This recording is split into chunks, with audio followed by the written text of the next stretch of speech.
क्या आपने कभी रात के आकाश की ओर देखा है, सितारों से भरे हुए उस विस्तार को निहारा है और सोचा है, ये सब कहां से आया? यह विशाल, लगातार फैलता हुआ ब्रह्मांड कैसे शुरू हुआ?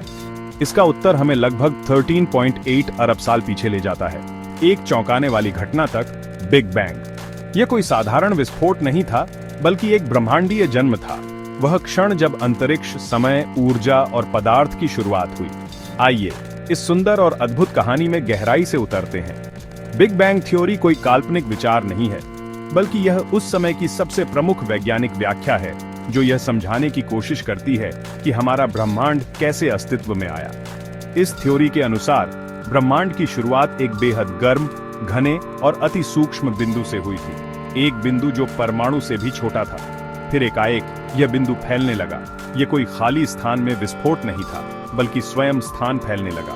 यह केवल एक विचार नहीं है, इसके पीछे ठोस वैज्ञानिक प्रमाण हैं, जैसे कि आकाशगंगाओं का हमसे दूर जाना, प्रारंभिक ब्रह्मांड से आने वाली हल्की गर्मी की झलक और ब्रह्मांड में हल्के तत्वों की भरपूर मात्रा।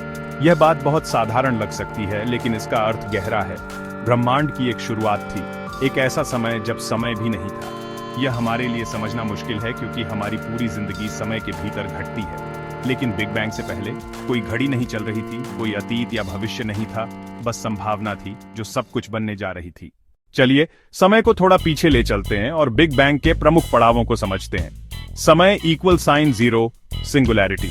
सब कुछ एक बिंदु से शुरू हुआ, अत्यधिक घना और गर्म बिंदु, जिसे सिंगुलैरिटी कहते हैं। यह कोई सामान्य बिंदु नहीं था, यह हमारी समझ से परे है। पहले सेकंड के भीतर ब्रह्मांड ने तेजी से विस्तार करना शुरू किया। इस प्रक्रिया को कॉस्मिक इन्फ्लेशन कहते हैं। उपपरमाण्विक कण जैसे क्वार्क, इलेक्ट्रॉन और न्यूट्रिनो अस्तित्व में आए।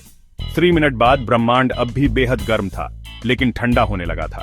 प्रोटॉन और न्यूट्रॉन मिलकर हाइड्रोजन और हीलियम जैसे तत्वों के नाभिक बनाने लगे। इसे न्यूक्लियोसिंथेसिस कहते हैं। 3.8 लाख साल बाद ब्रह्मांड अब इतना ठंडा हो चुका था कि परमाणु बन सके। अब प्रकाश स्वतंत्र रूप से यात्रा कर सकता था।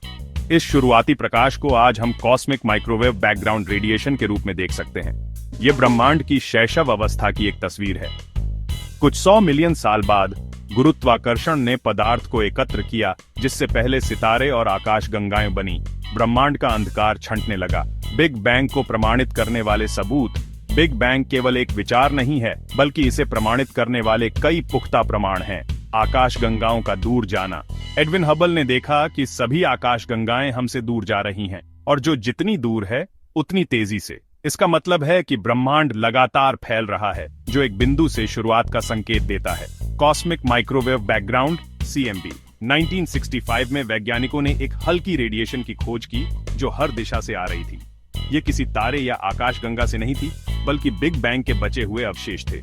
आज ये बेहद ठंडी लेकिन अब भी मौजूद ऊर्जा है, हल्के तत्वों की उपस्थिति। बिग बैंग ने भविष्यवाणी की थी कि शुरुआती ब्रह्मांड में मुख्यतः हाइड्रोजन, कुछ हीलियम और थोड़ी सी लिथियम बनेगी, और यही हम आज पुराने तारों में देखते हैं। बिग बैंग से पहले क्या था? यह सवाल जितना रोचक है, उतना ही जटिल भी। हमारी समझ के अनुसार समय की शुरुआत बिग बैंग के साथ हुई। इसलिए यह पूछना कि उससे पहले क्या था, वैसा ही है जैसे कोई पूछे उत्तर ध्रुव से उत्तर में क्या है। इसका कोई स्पष्ट उत्तर नहीं है। हालांकि वैज्ञानिक विचारों की कोई कमी नहीं है, जैसे मल्टीवर्स, अनेक ब्रह्मांड, या बाउंस थ्योरी, जहां पहले कोई ब्रह्मांड सिकुड़ा और फिर हमारे ब्रह्मांड ने जन्म लिया। अभी भी हम इन सवालों की खोज में लगे हैं।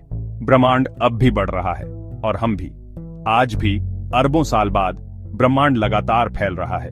आकाश गंगाएं एक दूसरे से दूर हो रही हैं, नए तारे बन रहे हैं, पुराने खत्म हो रहे हैं, और ग्रह जैसे कि पृथ्वी अपने अपने सूर्यों की परिक्रमा कर रहे हैं। सबसे अद्भुत बात यह है, आपके शरीर में मौजूद परमाणु जैसे कार्बन और ऑक्सीजन उन्हीं तारों में बने हैं जो कभी बिग बैंग से निकले थे। आप केवल ब्रह्मांड में नहीं हैं, आप खुद ब्रह्मांड से बने हैं। इस तरह की वीडियो देखने के लिए आप हमारे चैनल को लाइक और सब्सक्राइब कर सकते हैं। धन्यवाद।